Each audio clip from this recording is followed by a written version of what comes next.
Welcome, my friends. I'm back, Dr. Fuck, with another review. Or no, I don't go by Dr. Fuck on here. I go by Vieira, my real last name, Ralph Vieira. And here I am, once again, with another movie review. And now I'm gonna play a horror movie. I did already Jaws, a comedy, last month, and this time I'm gonna play what I consider one of the most disturbing movies ever made. If you haven't seen it and you like horror stuff, you should really check this one out. Quite disturbing, and I will talk about it and what it means to me, and I will talk about it in a non-critic way, which is going to talk about it like the real deal. So let's talk about this fucked up movie. Henry, Portrait of a Serial Killer. Otis, plug it in.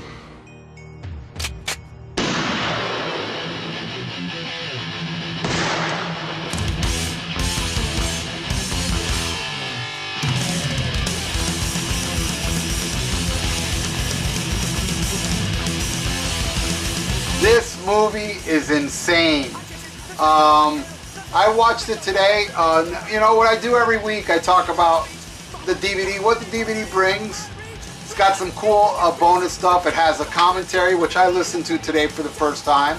It has the making of, an hour, close to an hour. It also has a documentary on Henry, what was his name? The serial killer. Henry, I'm drawing a blank now. But that this movie was inspired by, because Henry, that guy, was also he was killing people with another dude called Ottis, and yeah, you know, this movie's roughly about that. Not really, I guess, but yeah, what it is that Henry got away with murdering so many people like this dude because they kept traveling city to city. You know, they wouldn't stay in one spot. They would just kill somebody, go to the next town, they'd kill people they didn't know. So it's really hard to find a serial killer if you do it that way, obviously. The first time I saw this movie, to tell you the truth, I don't remember.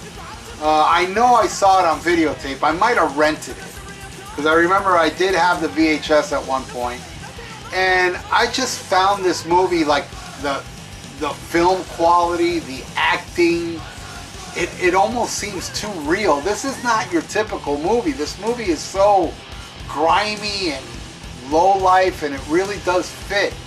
And this guy, God, what's his name? Something Rourke, right? Michael Rourke or something like that. You know, you might know him from Walking Dead. And he was also in that real cool movie I like called Cliffhanger with Sylvester Stallone, which I do own, so probably one day I will review it. He is so convincing as a serial killer. His acting, I mean, it doesn't even look like he's acting. It looks like a guy that's, you know, just gone. You know, it's like dead in his eyes. And oh man, and I want to play you a scene now, which I think is the most disturbing scene in the whole movie. And believe me, there's scenes on here that murdering that's very extremely disturbing, especially the home invasion. If you've seen this movie, because I don't want to give away anything, but the home invasion scene, it's so fucked up and ugh. But the scene I'm going to show you now, it's not, there's no gore or anything, but I just find it very disturbing because it's Henry telling Otis how to be a successful serial killer. And shit like that creeps me out because, you know, there could be some fucking potential serial killer out there watching this going, that's how to do it. And that is how to do it. I mean, obviously. Check out what he says. I mean, I'm sure if you do it this way, you're going to get away with it. Check out this scene. And look at the acting. If you shoot somebody in the head with a .45 every time you kill somebody, it becomes like your fingerprint, see? But if you strangle one and stab another, and when you cut up, when you don't, then the police don't know what to do. They think you're four different people. What they really like, what makes their job so much easier, is a pattern. What they call a modus operandi. That's Latin. Bet you didn't know I knew Latin, did you? Big fucking deal. What? Nothing. It's like a trail of shit, Otis. It's like the blood droppings from a deer you shot. And all they gotta do is follow those droppings, and pretty soon they're gonna find their deer.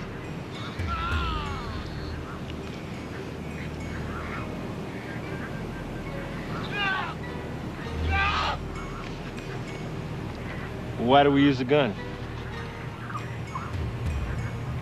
You could use a gun. I'm not saying you can't use a gun, just don't use the same gun twice. The most important thing is to keep moving. That way they might never catch up to you. Disturbing, isn't that? Like, just telling you how to get away with it. And what else can I say about this? Oh, it also has deleted scenes where, a real disturbing deleted scene where Henry actually fucks Otis. I mean, they don't fuck, but you know, they start making out and shit, and I found that very, very disturbing. Another thing interesting about this movie was Otis, the sidekick.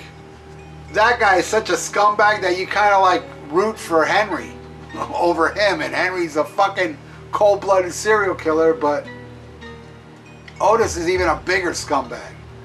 I mean, he's very, very, he's just a low-life scum. And that guy, whatever his name is, what great acting. I mean, it doesn't seem like acting. You know, it just seems so real. And I'm telling you, this movie here is probably one of the most deranged movies. And when it first came out, you know, actually, this movie, there's two interesting things about it. There's many interesting things about it. The guitar player of Styx, J.Y. Young, his brother, is in this movie for a little scene. I can't remember exactly what he plays in the movie, but I saw it in the commentary. Another thing, there's a part where Henry goes into a convenience store, and the guy behind the counter at the convenience store is the guy that actually funded this movie along with his brother.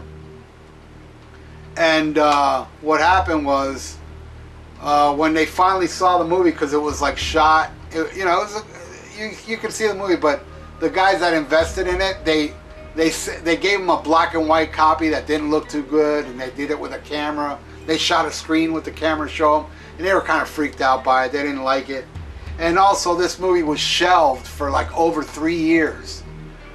It was probably never going to be ever seen. But what happened was, it finally got shown at some film festival, and one guy from Chicago gave it a glowing rating, and from there it went to other film festivals until it finally, Siskel and Ebert, the famous critics, saw it, and they both gave it a thumbs up. Some magazine, I don't know if it was New York Times or something, said it was the greatest movie of the year, so it sparked interest. And now it's become this cult classic. But I know a lot of people that haven't seen this movie, so that's one of the reasons why this is one of the first review shows I did, because I do want to like put movies up that not a lot of people have seen. And another thing, the people that have seen this movie, they all say to me, "Yeah, dude, that fucking movie rules." Because it's not your typical movie. It's kind of low budgety, but it was originally given an X rating. But I don't know the whole story. I did see it today, but I'm kind of drawing a blank now. But what happened, a lot of haggling and shit, they finally gave it. It was one of the movies that got an NC-17 rating. One of the first movies. This and like 5 other ones. So then it finally, you know, you can see it. You know, when it's an X rating, it ain't going to be shown in theaters. So finally it did make it to theaters. Though I didn't see it in the theaters. I saw it way after. But this was a movie that was shelved for 3 years. And now it's out. And it's on Blu-ray. And it's really well done. Great interviews on this and commentary. And let me see right here. It should say the documentary of what the guy's name is. Henry Lee Lucas. I know some of you probably already left me a comment going, Henry Lee Lucas, man. But you know, I'm not too well versed with serial killers, though sometimes I am fascinated and watch serial killer documentaries, like I've seen Ted Bundy and Jeffrey Dahmer and that woman from that movie Monster, which is a good movie, which I don't own, but if I ever do own it, I will review it as well. So there you go. This is my review for Henry, Portrait of a Serial Killer. I highly recommend this. Very disturbing movie. Check it out. Till next time, my friends. Later. Did you really kill your mama? What? Did you really kill your mama? I guess I did. How'd it happen? I stabbed her. Otis said you hit her with a baseball bat. Otis said that? Yeah. Well, he's mistaken. Well, don't tell him I told you. He made me promise. She must have treated you real bad.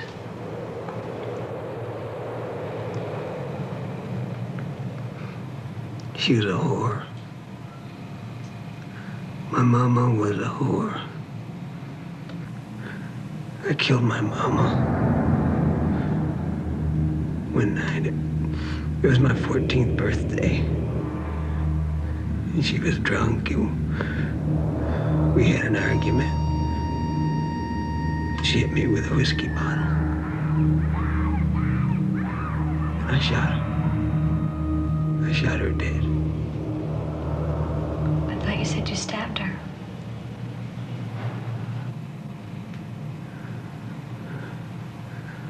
Oh, yeah.